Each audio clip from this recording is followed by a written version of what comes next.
on, guys. We're headed to Kentucky to chase velvet bucks. I'm on my way now to pick up Landon. He's gonna film for me, and couldn't talk him into hunting, so he's gonna film for us. We're gonna try out our saddles. This will be our first few sits in them this year,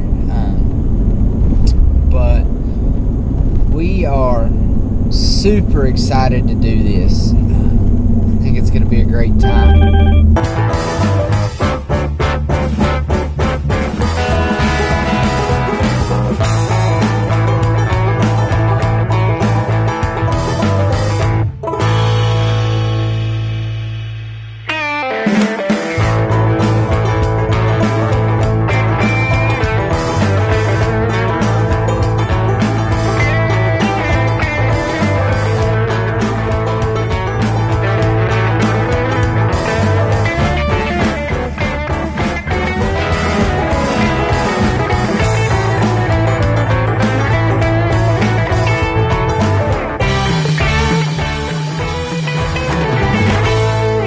What's up, guys? We just left the Walmart. Jared got his hunting license, so we are now good to go and head towards camp.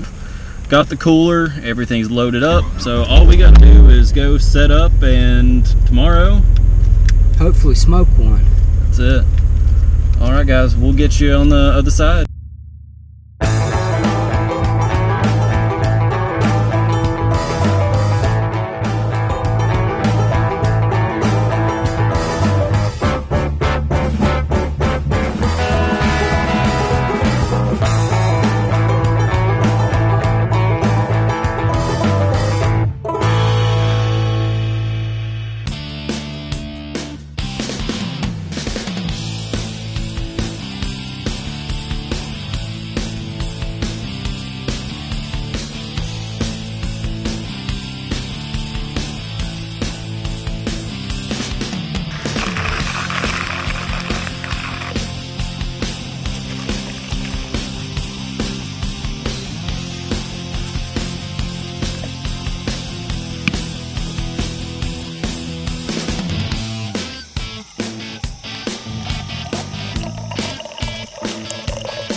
Alright brother, so how you feeling this morning? I'm feeling good.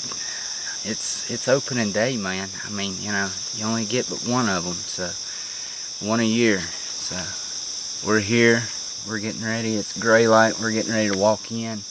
I am pumped. This is our first time hunting out of state, so it's been a great experience so far. Hopefully we get on one and get us a velvet whitetail and get to fill a cooler full. So that'll make the rest of the season a lot easier.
So we'll talk about the morning hunt talk to me a little bit about the highs and the lows of this morning's hunt. So, you know, it's opening day, and we're a month early on being able to get in a tree and be able to chase some deer. So, you know, that's definitely a high. You know, the lows this is a gigantic learning experience for the both of us and stuff. You know,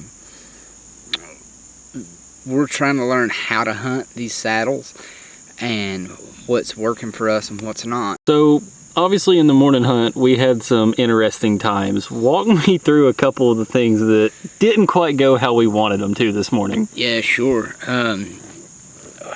Well, you know, you got up main top of the tree. Well, you was 2 steps high, and we spooked a deer. And we couldn't tell if it was a buck or a doe, but it had a real big body on it. So, I mean, I'm gonna say it was a buck. Then you get up further in the tree and start getting set up and stuff. You throw your headlamp out. So, then something's making racket behind us after you do that. So then I get all the way up in the tree, hang my backpack on a limb, and it falls out with all my camera gear. So that's why there's not much of an interview for the morning times. So what else did we throw out of the tree? Oh yeah, the wind indicator bottle. Yep, that fell we through. threw that out. So obviously the morning hunt itself didn't necessarily go ideally how we wanted it to, but we did have some positive events there. So kind of walk me through some of that. Yeah, sure. So obviously we didn't kill anything. We were throwing stuff out of a tree. Sounded like a herd of cattle. So we came down right at lunchtime, decided we'd reload and try and reassess our situation. And on our way down, we went around, and kind of to give you a little bit of an idea of the geography of where we're at, there's a bunch of fields that we're hunting. And some of them, there's like 3 fields that are tucked in between 2 sets of private land. And each of those private land has cornfields and stuff like that. And we're tucked in between them. And there's a wooded section between the 2 fields that we hunted. So the morning time we hunted one field, and then whenever we came down and got everything situated, we kind of split that gap between that wooded section into another field and found a great place in what we felt like was a place where they were passing between those fields and using it as cover to get between each piece of private land and over to the cornfields and stuff. So we scouted that out and kind of got us ready for the evening hunt.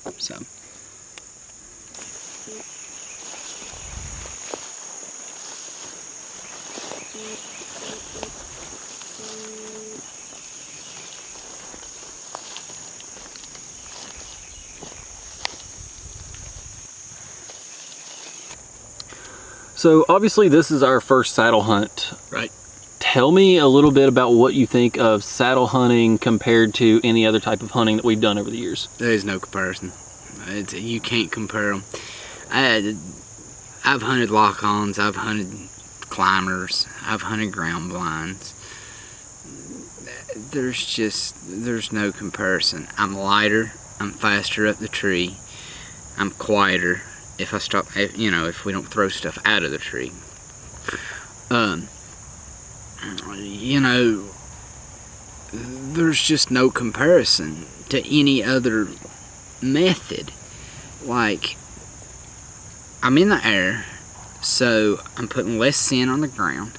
So I've got the freedom of movement that I have in a ground blind. I have a comfort that I have in a ground blind. You know, I'm more versatile than a climber. I'm more versatile than a hang-on. I'm lighter than a hang-on and a climber. you know, you think about it, I've got all the advantages of hunting out of a ground blind and the advantages of hunting out of stands at the weight of a ground blind. All right, brother, so this afternoon we definitely turned up the throttle a little bit. So walk me through a little bit of detail of what happened on our evening hunt. Good, the bad, the ugly. Our evening hunt was awesome. Like it was one of the coolest experiences I've ever had, sitting in a tree. We snuck in, you know, used the wind to cover us. We had the wind in our face. I mean, everything was just going exactly the way we wanted it to. We get to our tree, start shimmying up it. I know you were almost all the way out to the tree, and then my first move up, and I kind of look over my shoulder, and there's 3 decent bucks that. So walk me through what was going through your head when all of a sudden you see 3 velvet bucks on our first trip to Kentucky hunting public land. Don't miss. What happened? I missed. I mean, you know, you get in the moment and you try and set yourself outside of that. You know, honestly, whenever I came to full draw and got into anchor, my first thought that went through my mind was, holy crap, I actually got the bow back. You know, I just couldn't believe that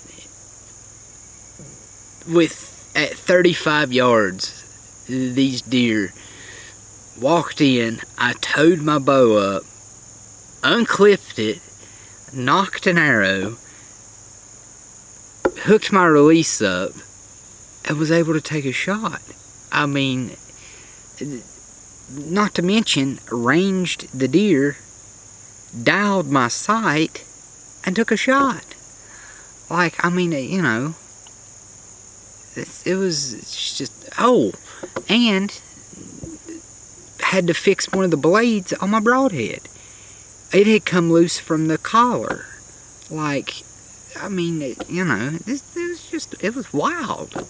So, you know, coming to full draw, by the time I had fixed my blade, I probably shouldn't even drew back. You know, luckily we didn't wound the deer or anything. I just completely whiffed. It sounds terrible, but I'm thankful I missed instead of forcing a bad shot and wounding a deer, and, you know. So that's kind of where it all went downhill. So we you know, trying to get back up in the tree, trying to get situated. I think we really just, after that, forced a whole lot of stuff, and it just kind of got a little wonky. We didn't have our tethers set up. I punched myself in the face trying to get my stick set. I mean, you know, we just kind of self-destructed from that point on. So, you know, it was successful, but also extremely unsuccessful, but a gigantic learning experience. So.